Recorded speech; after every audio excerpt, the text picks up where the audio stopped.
falarmos da corrupção, temos que olhar para um aspecto que é fundamental e que, a meu ver, infelizmente está a falhar e ultimamente em demasia.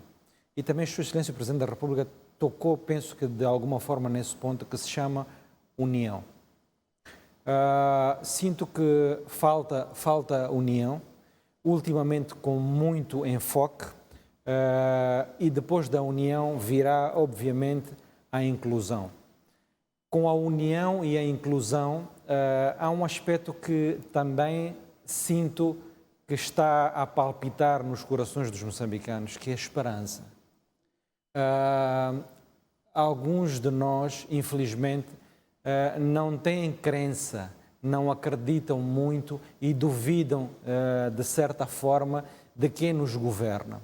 Este é um aspecto fundamental. Se olharmos para estas três linhas, penso que facilitará, se houver união, facilitará caminharmos para a erradicação da corrupção que afeta em demasia o nosso país. Se for o caso, eu penso que existem instituições específicas nesse país que poderão se responsabilizar, por exemplo, de dar os detalhes, sobretudo a qualquer cidadão que solicitar essa informação. Eu sei que nós temos a Lei do Direito à Informação, que permite com que qualquer um dos cidadãos, necessitando dessa informação, possa ter, principalmente no Ministério de Recursos Minerais. Mas se não for o caso, um dos primeiros princípios era, de facto, deixarmos as coisas em mãos limpas, mostrarmos num site específico sobre os contratos e assinatura e os valores imbuídos para que todo cidadão,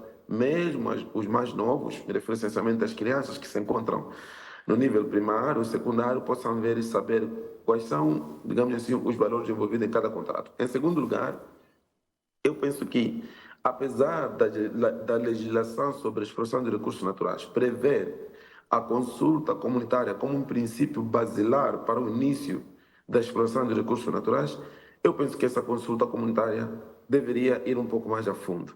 Não é sobre reunir com 20 ou 30 pessoas numa determinada comunidade e fazer um relatório tão bonito mostrando que a comunidade está de acordo em relação à implementação desse projeto, mas é essencialmente consultar de facto e genuinamente as pessoas e tentarmos ver também do lado deles o que eles esperam ganhar em relação à implementação dessas iniciativas, ou se quisermos, desses grandes projetos. Mas há um aspecto, Mustafa, que eu penso que no contexto moçambicano não tem sido discutido e que em pequenos fóruns acadêmicos já foi levantado, a questão da doença holandesa, a questão das corrupções, a questão dos benefícios fora dos contratos assinados pelos altos funcionários do Estado, os ministros, etc, etc. Que é a questão da preparação da comunidade. Se a comunidade não está especializada, não tem formação especializada, não tem informação sobre o projeto, o próprio governo não tem uma informação concreta sobre o valor real dos recursos que estão sendo explorados numa determinada zona ou área, dificilmente nós estamos em condições de discutir win a win, um determinado contrato, e, consequentemente, dificilmente estamos em condições de dizer que, de facto, os lucros que advirem dessa exploração de recursos naturais vai ser partilhado e vai ser usado de forma transparente. Note, Mustafa, que mesmo aqueles 2,75 que, pelo menos pela lei moçambicana, deveriam pertencer à comunidade onde está sendo explorado os recursos naturais, já são problemáticos por si.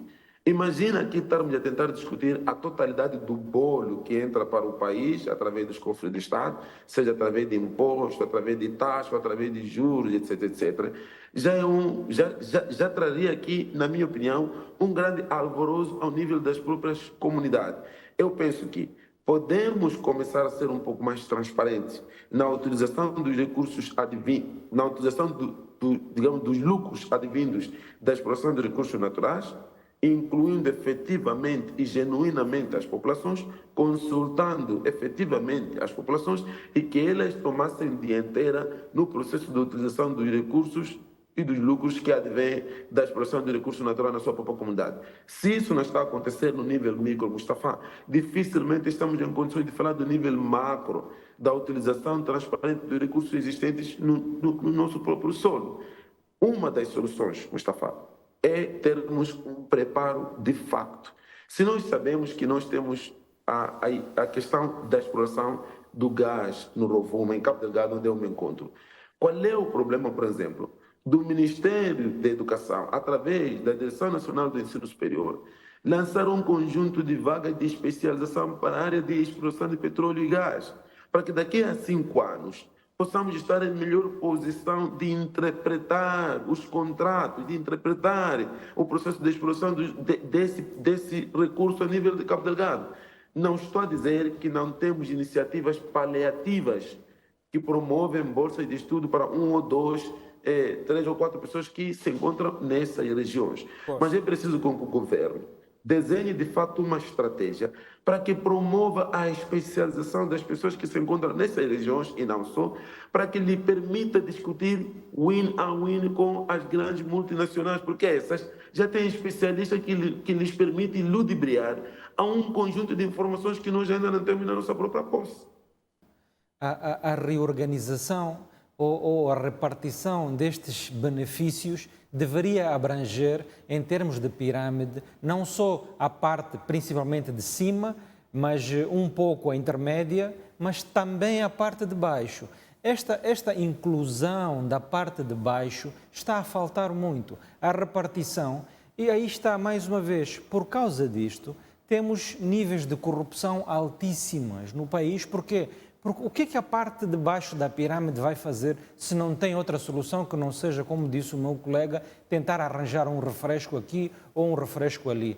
É exatamente por isso. Porquê? Porque se encontra excluída na repartição destes recursos naturais que nós temos, que vão fazer com que, por exemplo, o Sua Excelência o Presidente da República lançou o projeto das 6.000 casas, lançou o projeto da petroquímica agora há pouco tempo na zona de Inhambane. Isto tudo vai fazer com a dita inclusão que está aqui a ser mencionada. Espero e faço votos que assim seja diferente com estes 2 projetos.